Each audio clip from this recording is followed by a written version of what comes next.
देखिए, जब दो यार मिलते हैं ना, यानी दो कलाकार काफी अरसे बाद या फिर ऑन अ डेली बेसिस, अपनी एक केमिस्ट्री होती है। लेकिन क्या हुआ जब ऋत्विक धनजानी मेट नकुल मेहता, आगे सुनिए, नकुल मेहता के नन्हे से सूफी। यकीन मानिए, it was such a cute moment. देखकर आपका दिल भी मुस्कुराने लगेगा। आई एम इन लव, मुझे दोबारा प्यार हो गया दोस्त।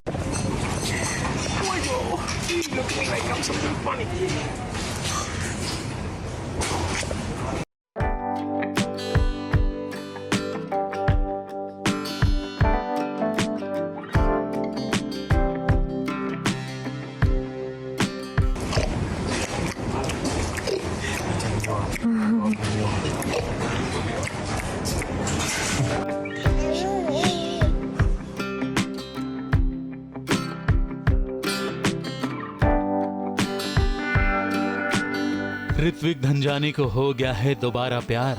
ये प्यार है बड़ा सूफियाना, क्योंकि ये प्यार किसी और से नहीं बल्कि एक छोटे से नन्हे से मासूम बच्चे से हो गया है, जिसे वो मिले अपने सेट पर।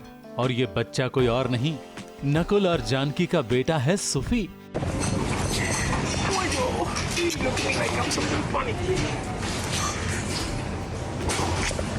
बस उसे देखते ही, उसे मिलते ही ऋत्विक धनजानी पड़ गए उसके प्यार में। आई एम इन लव, मुझे दोबारा प्यार हो गया दोस्त। मैं अब यू विल नॉट बिलीव, मैं ये पैकअप करके मैं सीधा घर ही जा रहा हूँ उसके पास, कि मतलब हो गया बस। अब I really want to spend more time with him. वो कितना प्यारा बच्चा है यार। He is oh my god, he is, क्या बताऊँ आपको, क्या एनर्जी है उसकी। He is so beautiful. Hrithik के इस सूफियाना प्यार की हालत कुछ ऐसी थी कि अगर बात पूछो नकुल की, फिर भी उसमें जिक्र सूफी का ही आ जाता था। बहुत बढ़िया मज़ा आया यार। वी वर शूटिंग, हम लोग एक प्रोमो के लिए शूट कर रहे हैं। दो एड फिल्म्स हम लोगों ने की और बहुत मज़ा था। नकुल से जितना मिलने में मुझे एक्साइटमेंट नहीं था, मुझे ज़्यादा एक्साइटमेंट सूफ़ी से मिलने का था। और आज मैं सूफ़ी से मिला हूँ। ही भगवान का बच्चा है। वो है तो नकुल का, लेकिन भगवान का बच्चा है। वैसे आपको बता दें कि ऋत्विक धनजानी अपने दोस्त नकुल मेहता के बेटे सूफी से मिले एक एड फिल्म के शूट पर, जहां नकुल की पत्नी यानी कि जानकी अपने बेटे को लेकर पहुंची थी। और वहां सूफी को देखकर ही ऋत्विक की ये हालत हो गई। नॉक्सी एंड मी गो बैक कुछ 8-10 साल से हम एक दूसरे को जानते हैं। पहली बार है इनफैक्ट जब हम लोग एज एक्टर्स साथ में कुछ कर रहे हैं। हम लोगों ने अक्सर शोज़ किए हैं, हमने डांस साथ में किया है, हमने होस्ट साथ में किया है, बहुत सारी चीज़ें की हैं साथ में। लेकिन एज को एक्टर्स ये पहली बार हमारा कुछ काम था। And I think I had a great time. He is phenomenal और I always look up to him. वो बहुत ही कमाल का इंसान है, कमाल का ह्यूमन बीइंग है। I always get to learn so much from him. तो मज़ा आया यार उसके साथ। और मतलब मैं फिर कहूँगा, ये नकुल के बारे में नहीं है, ये सूफी के बारे में। आज I am more excited to see सूफी।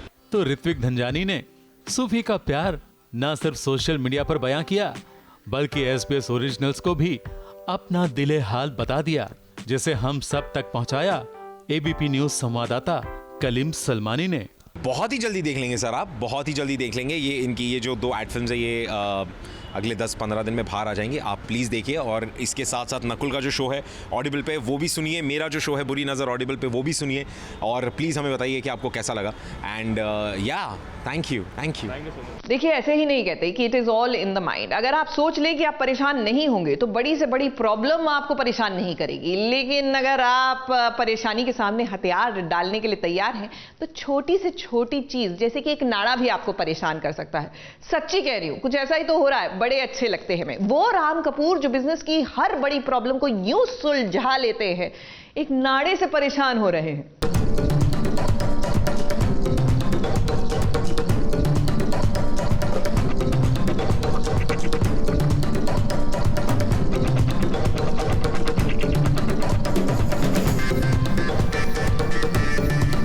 राम तो भाई राम है, सीधा साधा, जो दिखता है वो बोल देता है। उसके दिल में कुछ भी छुपा नहीं रहता है।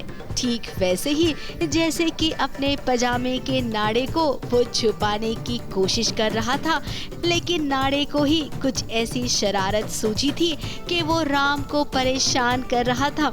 अब राम और इस नाड़े की लड़ाई चल ही रही थी कि देखिए आ गई प्रिया। अब प्रिया ने राम को जिस हालत में देखा वो एम्बेरस हो गई। तो वहीं राम भी पानी पानी हो गए। मेरा ना एक्चुअली नाड़ा निकल गया था तो मुझसे मैं नीचे नहीं रुक वो तरुण बांध तक नहीं तरुण तो खड़ा रहता है, वो बांध तक बोला यार एक सेकंड मुझे भूख भी बहुत लग रही थी, तो हो गया मुझसे इतनी मदद करो कि मदद कैसे करोगी? एक सेकंड देखे मामा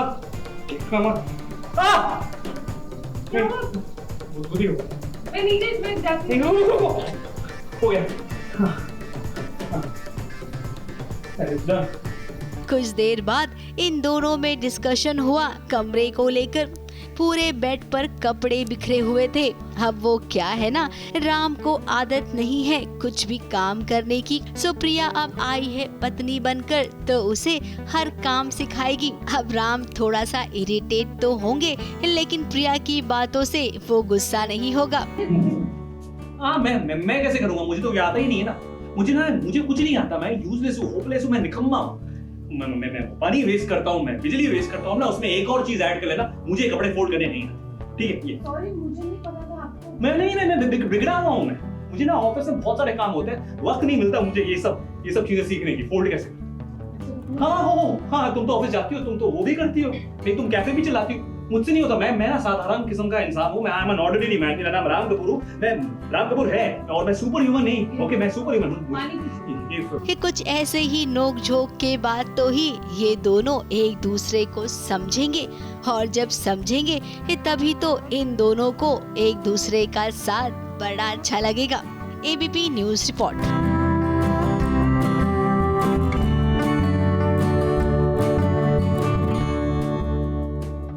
देखिए गाना बड़ा अच्छा है कि कभी अलविदा ना कहना, लेकिन जिंदगी में आगे बढ़ने के लिए ना कई बार कुछ रिश्तों को, कुछ सिचुएशंस को अलविदा कहना ही पड़ता है। और आज फाइनली शिवांगी जोशी ने टाटा बाय बाय कह दिया है, अलविदा कह दिया है। ये रिश्ता क्या कहलाता है, कोई बहुत ही हार्टफेल्ट मैसेज उन्होंने लिखा है। देखिए आगे बढ़ना हर कोई चाहता है, लेकिन आगे बढ़ना हमेशा आसान नहीं होता, कई बार दिल पर पत्थर भी रखना पड़ता है।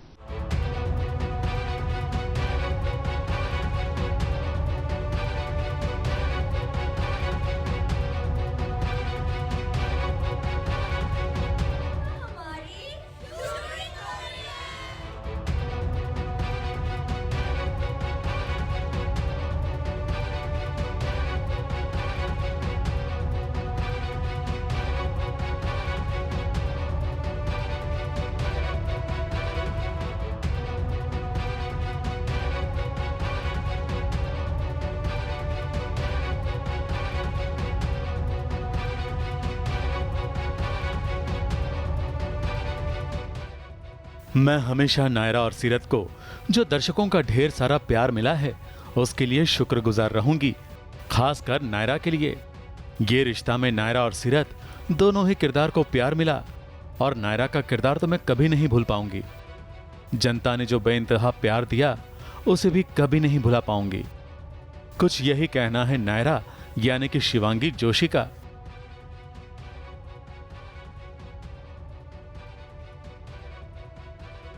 क्योंकि ये रिश्ता क्या कहलाता है से शिवांगी का रिश्ता भले खत्म हुआ हो, मगर अपने किरदार से चाहत कभी खत्म नहीं होगी और ना खत्म होगा दर्शकों के साथ, जनता के साथ बना हुआ रिश्ता। ये हम है, ये हमारा सेट है और यहाँ हमारी शूटिंग हो रही है। इसीलिए शिवांगी ने अपने किरदार की समाप्ति से पहले अपने दिल की ये बात बयां की है। तो कुछ इसी तरह सोशल मीडिया पर सीरियल के निर्माता और राजन शाही ने भी शिवांगी और मोहसिन दोनों के लिए बहुत ही भावनात्मक पोस्ट लिख डाली है। राजन का कहना है कि शिवांगी और मोहसिन ने नायरा कार्तिक की जोड़ी को अमर कर दिया, उन्हें कभी भुलाया नहीं जा सकता है। आज भी पहली मीटिंग, पहला सीन, पहला आउटडोर, पहला अवार्ड, पहला अचीवमेंट सब कुछ याद है। शिवांगी और मोहसिन के साथ ये रिश्ता कभी खत्म नहीं हो सकता।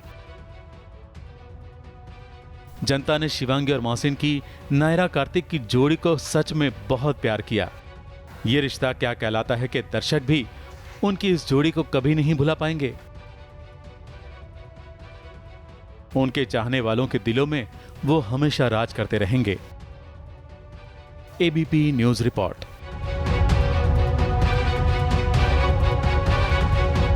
देखिए, सच ही तो कहते हैं कि गणेश जी जब गणेश उत्सव के 11वें दिन अपने घर लौटते हैं ना, तो अपने भक्तों की सारी पीड़ा जो है वो अपने साथ ले जाते हैं। और शायद यही वजह है कि सई की भी सारी पीड़ा वो अपने साथ ले गए। तभी तो गणेश उत्सव के दिन गुम है किसी के प्यार में कि जो सई है ना, उसकी वापसी हो रही है। अस्पताल से ठीक होकर वो घर पर आ रही है। लेकिन कहानी देखिए किस मोड़ पर आ रुकी है, ठीक वहीं से जहां से इस हादसे की शुरुआत हुई थी।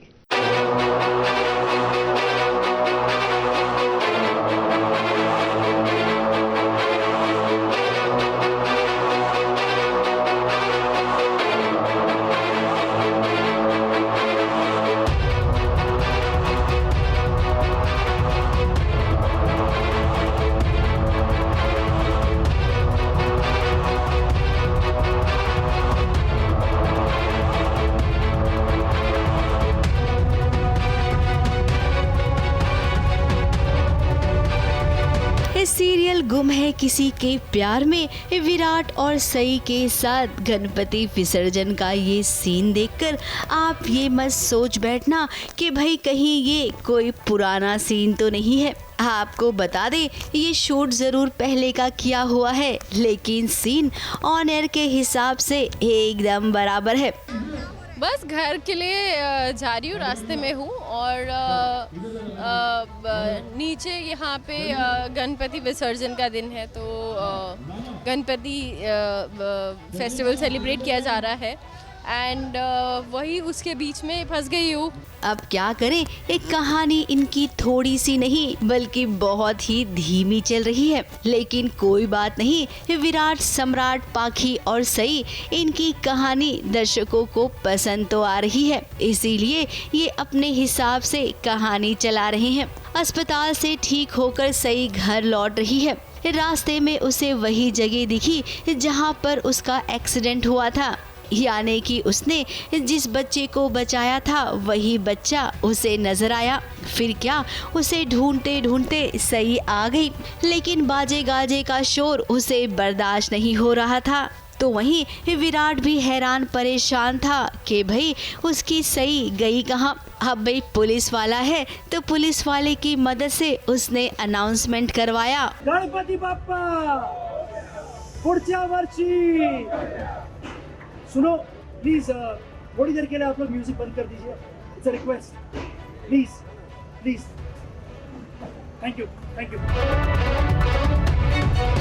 और देखिए कि कैसे उसे सई मिल भी गई।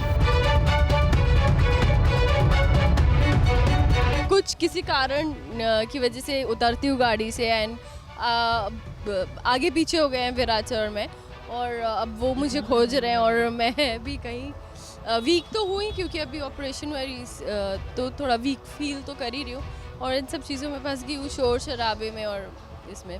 बप्पा का धन्यवाद दिया दोनों ने और उसके बाद बड़े प्यार से सई को उसने थामा और अपनी घर की ओर निकल लिया। अब भाई विराट जल्दी से पहुंचिए चौहान निवास, क्योंकि वहां पर भी तो आपके घर के गणपति बप्पा के विसर्जन होने वाले हैं और पूरा परिवार आप दोनों का इंतजार कर रहा है। हंसते खेलते आप दोनों बप्पा को विदाई देना।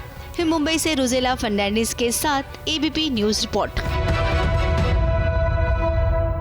हाथी घोड़ा पाल की, कहो जय कन्हैया लाल की। वैसे माने या ना माने, बस ये बोलते ही ना जीवन में एक ऊर्जा सी आ जाती है। जी हाँ, कृष्ण कन्हैया का नाम लेकर ऐसा लगता है कि सारे विघ्न जो हैं, सारी मुसीबतें यूं छट जाएगी। It is all in the mind, भरोसा रखिए। वैसे चलिए, अब भरोसे की नहीं, हम बात कर रहे हैं सीरियल की, जिसकी शुरुआत आज से हो रही है स्टार भारत पर। लेकिन उससे पहले कि आप सीरियल को ऑन एयर देखें, आइए नंद किशोर, यानी सॉरी नंद किशोर नहीं, राजा नंद और यशोदा मैया के साथ एक बार लंच कर लेते हैं। जी हाँ, वो लंच ब्रेक के दौरान हमें मिले ना, तो साथ में 2 बातें और 2 रोटी।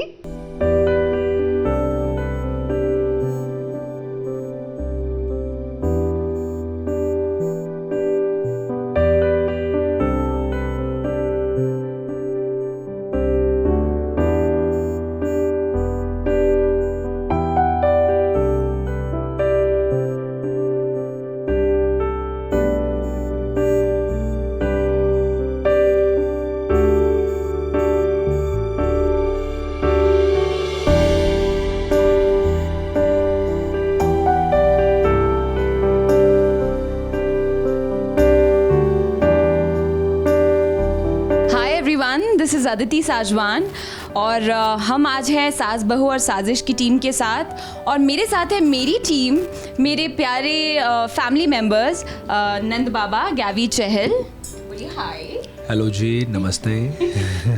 और मेरी प्यारी रोहिणी जी, चेतना मीरा, हाय। आज हमारे ऊपर रेड डाली गई है क्योंकि लंच ब्रेक हुआ है कि ये लोग क्या खाते हैं, इनकी सेहत का क्या राज है। तो आप देख सकते हैं बेचारे ज़माने के लोग क्या खाते हैं। खीरा है, लेकिन ये है कि हम दूध के शौकीन हैं और दाल चावल है।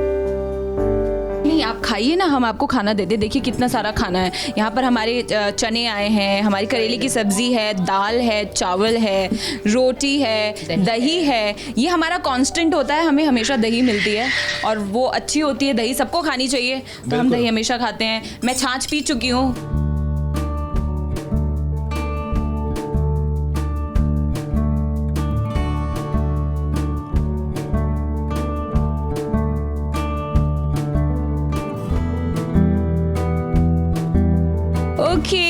तो आज सास बहू और साजिश के दर्शकों को दर्शन मिल रहे हैं श्री कृष्ण के बाल रूप के।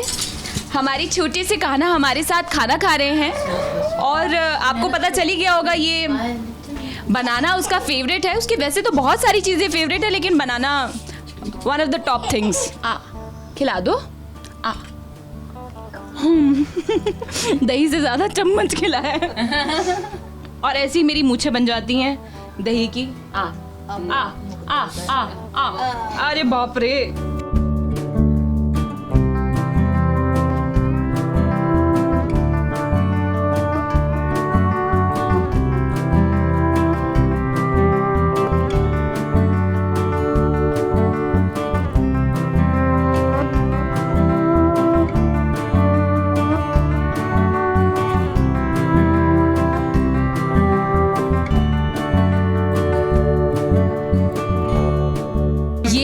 बोलने वाली थी कि हम लोग इतने ज़्यादा अदरक, लहसुन, गरम मसाला, नॉर्थ में आपको पता है ये बहुत ज़्यादा ऐसे खाने का शौक मतलब रहा है। तो आई थिंक कहीं ना कहीं इसी वजह से ना हमारा इम्यूनिटी सिस्टम, हमारा बॉडी जो था ना बहुत यूज्ड टू था। हमने कोविड की वजह से कुछ चेंज नहीं किया है, हमने वही चीज़ खाई है ना। तो लोग कहते थे लहसुन खाइए, गार्लिक की वजह से कोविड चेंज हो गया। कोविड नहीं, हाँ मतलब सीरियसली देखिए ऐसे क्लेम तो नहीं किया जा सकते, लेकिन जब भी आपको खांसी जुकाम वगैरह ये सब चीज़ें हो तो काढ़े होते हैं, तो वो हमेशा पीना चाहिए।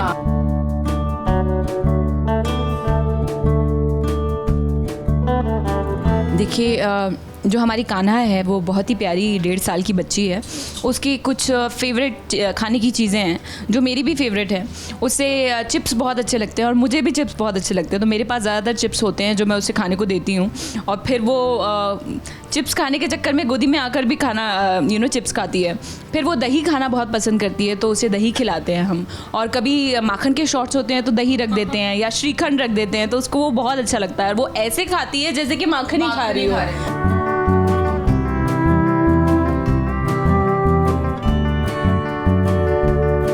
प्लीज़ देखिएगा मंडे टू फ्राइडे रात 9:30 बजे 19 अक्टूबर से स्टार भारत पे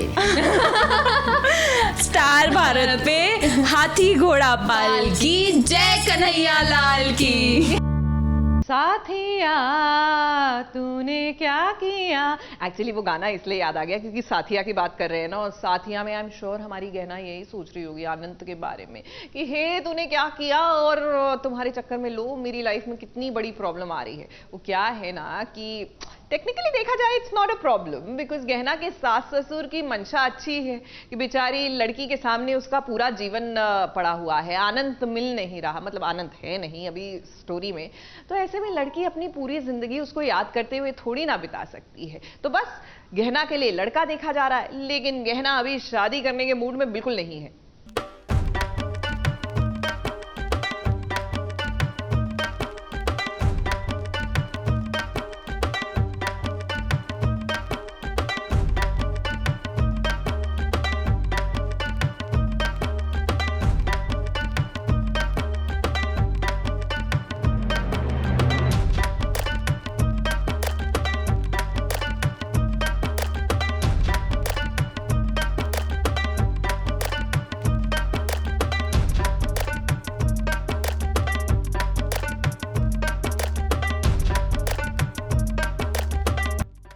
गहना की हो रही है दूसरी शादी।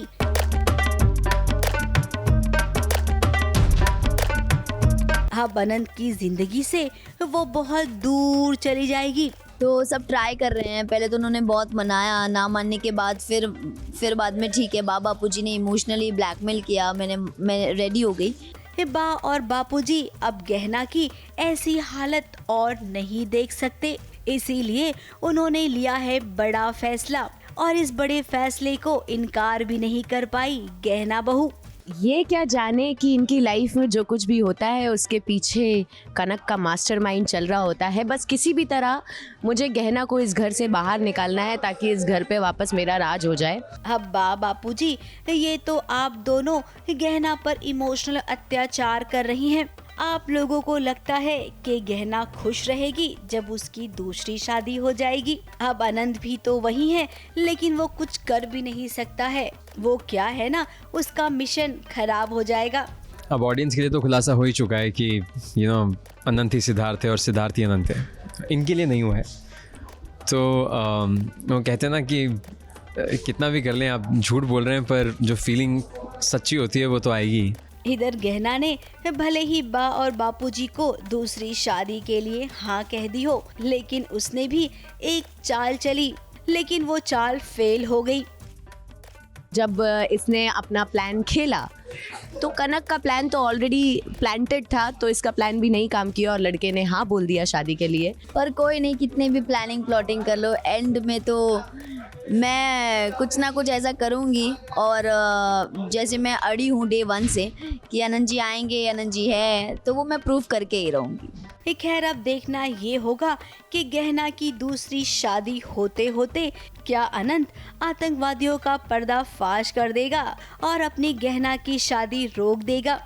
ये सब होगा, लेकिन फिलहाल अभी कहानी किस डायरेक्शन में जाएगी ना, वो तो आपको थोड़े दिन में पता चल ही जाएगा। मैं मुंबई से कैमरामैन सुजीत मिश्रा के साथ एबीपी न्यूज़ रिपोर्ट।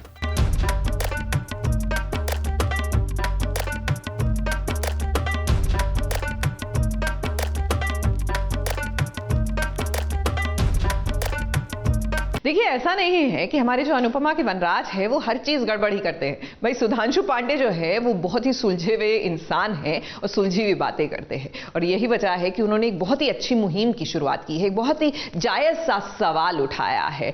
देखिए, कलाकारों को उनके काम के लिए, बड़े पर्दे के कलाकारों को उनके काम के लिए नेशनल अवार्ड मिलता है, लेकिन टेलीविजन जो एक ऐसा माध्यम है मनोरंजन का, जो आपकी और हमारी जिंदगी का एक अहम हिस्सा है, 24 घंटे हमारा एंटरटेनमेंट करता है। कोरोना के दौरान भी हमारा मनोरंजन किया, लेकिन उसके कलाकारों के लिए या मेकर्स के लिए कोई नेशनल अवार्ड है ही नहीं।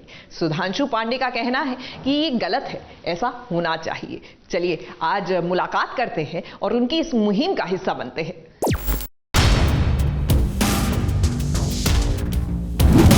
क्या टीवी के सितारों को किया जाता है नजरअंदाज? टेलीविजन एक ऐसी इंडस्ट्री है जो through out the pandemic entertainment पहुंचाती रही लोगों को। क्या टीवी के सितारे नहीं होते नेशनल अवार्ड के हकदार? नेशनल अवार्ड आज तक टेलीविजन के लिए क्यों नहीं बना? फिल्मों में तो फिल्मों के लिए हमने अक्सर अवार्ड का जब नाम आता है तो नेशनल अवार्ड की बात होती है, और फिल्मों में खूब इसको बहुत बड़ा दर्जा दिया जाता है। लेकिन टीवी पे अगर मैं आपसे कहूँ कि टीवी पर भी अगर ऐसा कुछ होगा जहाँ पर हम ये बोल सकते हैं कि नेशनल अवार्ड टीवी पर क्यों नहीं हो सकता है, तो मुझे लगता है कि ये सवाल मैंने पूछा, लेकिन इसका जवाब आपको सुधांशु देंगे क्योंकि उन्होंने बेड़ा उठाया है इस चीज़ का। मैं असल में जैसा आपने बोला कि फिल्मों में हो, तो मैंने फिल्में करी हैं, करीब 42-45 फिल्में करी होंगी अभी तक, और इतना काम फिल्म्स में और वेब सीरीज़ में करने के बाद जब मैंने टेली शो की दुनिया में कदम रखा अनुपमा के साथ, तो पिछले 1.25 साल में मैंने बहुत कुछ सीखा भी, बहुत कुछ देखा और बहुत कुछ रियलाइज़ किया। और जो मेरा सबसे बड़ा रियलाइजेशन था, अब ये शायद किस्मत है कि ऐसे वक्त में शुरू हुआ हमारा शो, ऐसे समय पे शुरू हुआ जब एक पैंडेमिक ने पूरी दुनिया को धर दबोचा था, और हम लोग कुछ ऐसी सिचुएशन से गुजर रहे थे जो शायद ना हमारी जनरेशन गुजरी, ना हमारे माता पिता ने ऐसा कोई समय देखा। और हम लोगों ने ऐसा समय भी देख लिया। और एंटरटेनमेंट की जो दुनिया है उसमें भी कौन कौन से ऐसे एंटरटेनमेंट के सेक्टर्स थे जो अफेक्ट हुए और कौन से ऐसे थे जो चलते रहे। तो टेलीविज़न एक ऐसी इंडस्ट्री है जो through out the pandemic entertainment पहुंचाती रही लोगों को दिन रात। तो मैंने ये रियलाइज़ किया कि यार पिछले 365 दिन से मैं लगातार यहाँ पे लोगों को काम करते देख रहा हूँ, लोगों को लिखते देख रहा हूँ, लोगों को क्रिएटिवली चीज़ें डेवलप करते हुए देख रहा हूँ। एक प्रोड्यूसर है मेरा जो दिन रात सिर्फ इसी काम में लगा हुआ है कि क्या करना है, कैसे करना है, क्या लिखना है, क्या कहानी आगे बढ़ानी है। तो 24/7 365 डेज मैंने ये चीज़ होते हुए देखी है, एक कंटेंट क्रिएट होते देखा है। तो मुझे रियलाइज़ हुआ कि यार इतने सारे टेलीविज़न शोज़ बनते हैं और ये आज से नहीं सालों से चला आ रहा है। और सालों से हमारे बचपन में मुझे ये रियलाइज़ हुआ कि मेरे बचपन में भी टेलीविज़न का कितना इन्फ्लुएंस रहा है। कैसे कैसे शोज़ मैंने उस वक्त देखे थे, जैसे ज़िंदगी ये जो है ज़िंदगी आता था शो, नुक्कड़ आता था, ब्योमकेश बख्शी आता था और सत्यजीत रे प्रेजेंट्स आता था, और एक तमस करके एक शो आया था जो मेरे ख्याल से गोविंद निलानी का था। ये सब शोज़ ऐसे थे जो क्लासिक शोज़ हैं और इन सब का बड़ा इन्फ्लुएंस और बड़ा इम्पैक्ट रहा मेरे दिमाग में। मैंने फिल्में बहुत कम देखी बचपन में, तो फिल्मों का इन्फ्लुएंस नहीं था मेरे दिमाग पे। तो मैंने कहा यार इतने सालों से इतने बेहतरीन शोज़, इतना बेहतरीन एंटरटेनमेंट लोगों तक पहुंचाता आया है टेलीविज़न। हर घर में, हर जगह पे, जिस घर में टेलीविज़न नहीं है वहाँ पे, सपोज एक गांव है, एक जगह पे एक टेलीविज़न होता है, पूरा गांव इकट्ठा होकर वहाँ पे टेलीविज़न देखता है। और उस छोटे से पर्दे तक जो एंटरटेनमेंट पहुँच रहा है उसके पीछे लाखों लोगों की मेहनत लगी हुई है। सालों साल से मेहनत चल रही है और दिन रात लगातार नॉन स्टॉप चल रही है।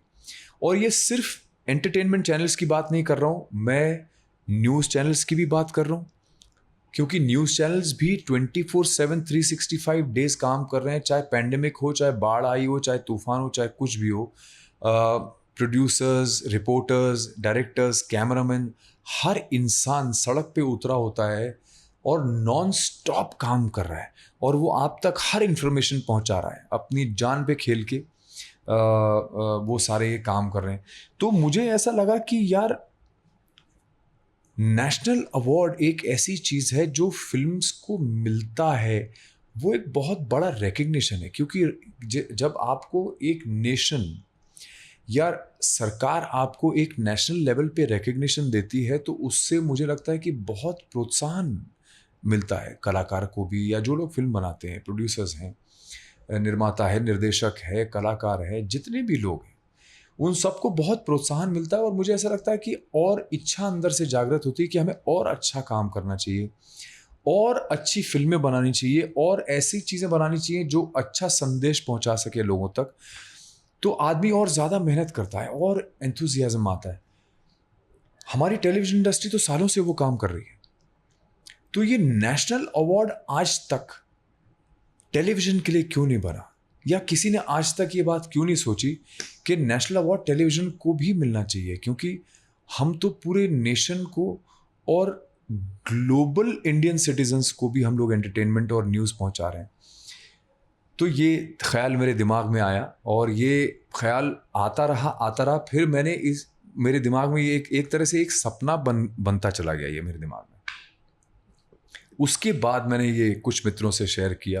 मैंने कहा कि भाई ऐसा ख्याल है मेरे दिमाग में और मैं कुछ करना चाहता हूँ और ये मूवमेंट मैं शुरू करना चाहता हूँ, और मैं ये मूवमेंट पूरी तरह से ड्राइव करना चाहता हूँ अपने आप ही, खुद ही मैं इसका ड्राइवर बन के। मैं चाहता हूँ कि मैं कुछ इस तरह से अपने सारे जो टेलीविज़न इंडस्ट्री के या फिल्म इंडस्ट्री के भी जो लोग हैं जो फिर टेलीविज़न इंडस्ट्री में काम कर रहे हैं, उनका भी मैं सपोर्ट लेना चाहूँगा, और उनके सपोर्ट से मैं इस मूवमेंट को आगे ले जाकर सरकार तक पहुँचाना चाहता हूँ। INB मिनिस्ट्री को भी एक लेटर मैं लिखना चाहता हूँ, जो कि मैं करूँगा बहुत जल्द, और उनसे मैं ये दरख्वास्त करना चाहता हूँ, ये गुजारिश करना चाहता हूँ, ये प्रार्थना करना चाहता हूँ कि आपको इस इंडस्ट्री को रिकग्नाइज़ करना ही पड़ेगा, क्योंकि मुझे लगता है कि ये इंडस्ट्री एक ऐसी इंडस्ट्री है जो रिलेंटलेसली काम कर रही है। फिल्में बंद हुई, फिल्मों की शूटिंग बंद हुई, लेकिन टेलीविज़न इंडस्ट्री इकलौती इंडस्ट्री है जिसने हर हालत में नॉन स्टॉप काम किया। और सिर्फ आज नहीं, सिर्फ पैंडमिक की बात नहीं है, मैं उस समय की भी बात कर रहा हूँ जब हमारे यहाँ डिल्यूज आया था बॉम्बे में, तो बाढ़ आ गई थी, पूरा बॉम्बे अंडर वाटर था। उस समय भी रिपोर्टर्स सड़कों पे उतरे हुए थे, आधे आधे डूबे हुए, इतनी गर्दनें बाहर, और उसके बाद भी वो लोग लगातार रिपोर्ट्स पहुंचा रहे थे लोगों के घरों तक। तो मुझे ये लगता है कि जब जान पे खेल के भी चाहे वो एंटरटेनमेंट हो चाहे न्यूज़ हो, आपके घर तक पहुंचाई जा रही है, हर इंसान के लिए एंटरटेनमेंट प्रोवाइड किया जा रहा है, तो उस एफर्ट को, उस मेहनत को क्यों नहीं आज तक रिकग्नाइज किया गया राष्ट्रीय लेवल पे। तो इसलिए मैंने ये अब प्रण लिया है कि अब मैं ये करवा के ही मानूंगा, और आप जैसे मीडिया के जो दोस्त हैं उन लोग के मदद से, और जो मेरे और जो दोस्त हैं इंडस्ट्री के, उन लोगों की मदद से और सपोर्ट से मैं इस मिशन को आगे लेके बढ़ना चाहता हूँ और ये पॉसिबल कराना चाहता हूँ। कि मुझे मालूम है हमारी सरकार बहुत ही खुले दिमाग की है, और हमारी सरकार ऐसी है जो प्रोग्रेसिव है, और जिस तरह से पूरे राष्ट्र में डेवलपमेंट हो रहा है, चीज़ों में बदलाव आ रहा है, लोगों की मानसिकता में बदलाव आ रहा है, बहुत सारी चीज़ों में बदलाव आ रहा है, तो एक ये बदलाव भी मुझे लगता है अगर वो लोग हमारी बात सुनेंगे तो बहुत जल्दी वो लोग भी ये चीज़ एक्सेप्ट करके, और हमें ये प्लेटफॉर्म मुझे लगता है बहुत जल्दी मिलने की मुझे उम्मीद है। हमारी सरकार डेफिनेटली सुनेगी, तो मेरी ये आशा भी है, सपना भी है, उम्मीद भी है, और मेरी प्रार्थना भी है। जैसा कि आपने कहा कि मैंने अपने दोस्तों से, अपने करीबी लोगों से शेयर की है, लेकिन एक्ट्रेस, क्योंकि ये एक बहुत बड़ी जिम्मेदारी है और एक आपकी सोच बहुत बड़ी है, इस तरीके के एक अवार्ड फंक्शन होना चाहिए। इतने बड़े बड़े प्रोड्यूसर हैं हमारी टीवी इंडस्ट्री में, है एक्टर्स हैं, जिनको आपको क्या लगता है कि मैं अगर किन किन लोगों को इसमें ले सकता हूँ अपने साथ, या मुझे सपोर्ट मिलेगा? क्योंकि एक होता है ना कि आपके लिए अभी बहुत कुछ पिक्चर क्लियर नहीं है, किस तरीके से आप देखते हैं कि मेरे साथ में किन किन लोगों को जुड़ना चाहिए और आपको लगता है कि वो मुझे साथ देंगे मेरा? थोड़ा थोड़ा अगर कुछ बता सकें। नहीं, ऐसा मैं स्पेसिफिक नाम तो जो मेरे बहुत करीबी हैं, मुझे लगता है मेरे खुद के जो प्रोड्यूसर है राजन शाही, वो मेरे मित्र तो हैं ही हैं बहुत पुराने, पर मुझे लगता है कि ये जो चीज़ मैं सोच रहा हूँ, जिस रिकग्निशन को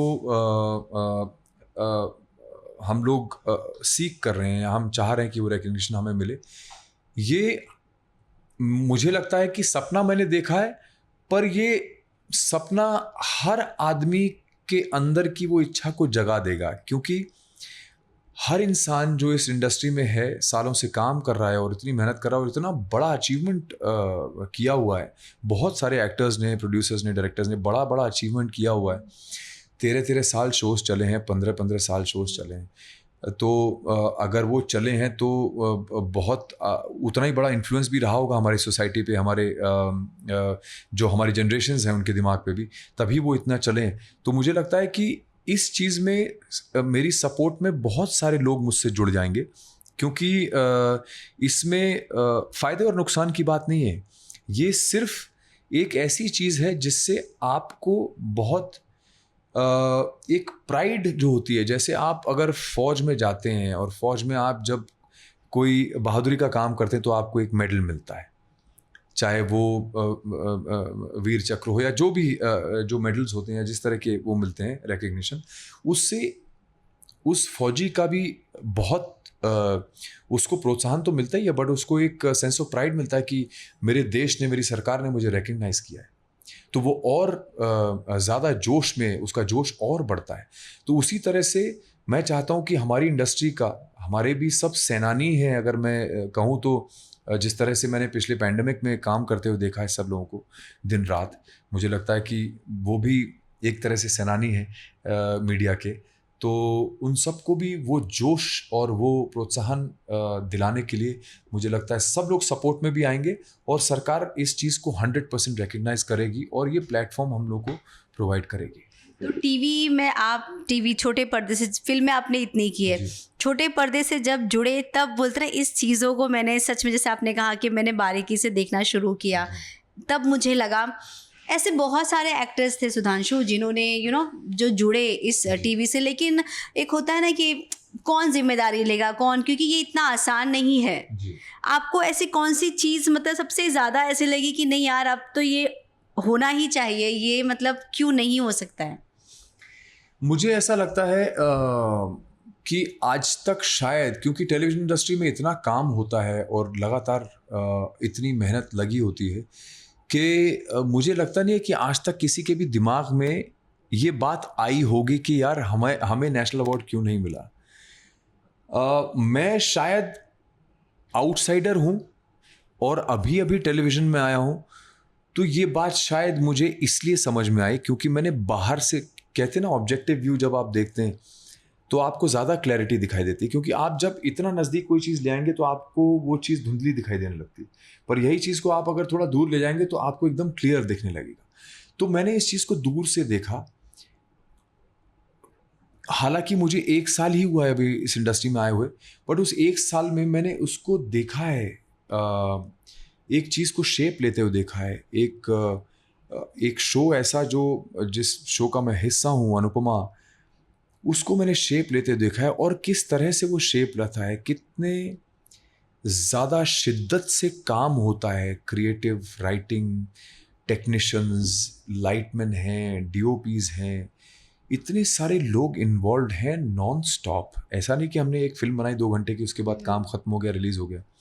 ये लोग 365 डेज़ 24/7 काम कर रहे हैं।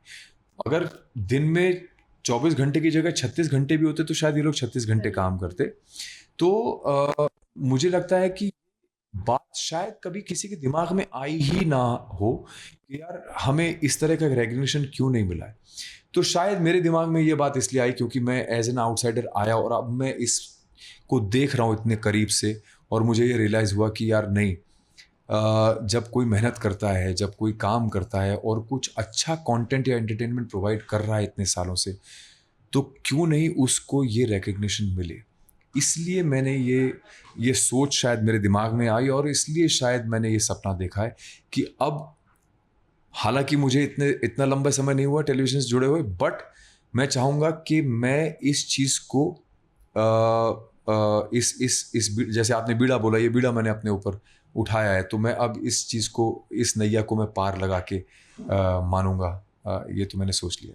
जितने कम समय में हो सके हम जल्द से जल्द सोचेंगे कि आप स्टार्ट करें। जी बिल्कुल 100%। और आप लोगों का साथ रहा तो ये चीज़ मैं सरकार तक भी बहुत जल्दी पहुंचा पाऊंगा, और मुझे लगता है कि ये प्लेटफॉर्म हम सब के लिए, हम जो जितने भी लोग हैं इस टेलीविज़न इंडस्ट्री के लिए, ये प्लेटफॉर्म हम लोग क्रिएट कर पाएंगे। और मुझे लगता है ये बहुत बड़ा आशीर्वाद होगा महाकाल का और माता रानी का कि हम लोग ऐसा एक प्लेटफॉर्म क्रिएट कर पाएंगे अपने लिए। थैंक यू सो मच हमसे बात करने के लिए।